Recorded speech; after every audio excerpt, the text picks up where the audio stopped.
കൊണ്ടോട്ടി ചെറിയകാവ് പഞ്ചായത്തിലെ പെരിങ്ങാവ് കാഞ്ഞിരക്കുന്നിലെ വാടക വീട്ടിൽ നിന്നും വലിയ തോതിൽ കഞ്ചാവ് പിടികൂടി.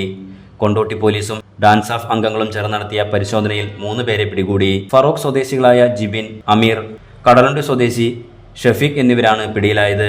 ഇവരിൽ നിന്നും 50 കിലോഗ്രാം കഞ്ചാവ് പിടികൂടി. പോലീസിന് ലഭിച്ച രഹസ്യവിവരത്തെ തുടർന്ന് വെള്ളിയാഴ്ച 5 മണിയോടെയാണ് കൊണ്ടോട്ടി സർക്കിൾ ഇൻസ്പെക്ടറുടെ നേതൃത്വത്തിൽ വീട്ടിലെത്തിയത്.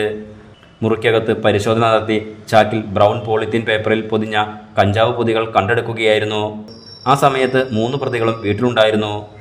ചെറിയകാവ് മേഖലയിൽ വൻതോതിൽ കഞ്ചാവ് വിപണനം നടക്കുന്നുണ്ടെന്ന വിവരം പോലീസിന് മുൻപേ ലഭിച്ചിരുന്നു.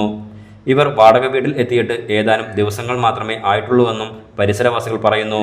വീടിന്റെ ഇപ്പോഴത്തെ ഉടമസ്ഥർ ആരാണെന്നും ആരാണ് ഇവർക്ക് വീട് വാടകയ്ക്ക് നൽകിയെന്നും അന്വേഷിക്കുന്നുണ്ട്. പിടിയിലായ 3 വൻ ലഹരിമരുന്ന് വിൽപ്പന റാക്കറ്റിൽ പെട്ടവരാണെന്നും കേൾക്കുന്നുണ്ട്. Kondotty DYSP Santhosh, SHO Shameer, sub inspector V Jishin, civil police ഓഫീസർമാരായ P Sajeev, Ratheesh, C Subrahmanyan, Musthafa, T Nabeesh, Abdulla Babu, Ajith, Priya എന്നിവർ ചേർന്നാണ് പ്രതികളെ അറസ്റ്റ് ചെയ്തത്.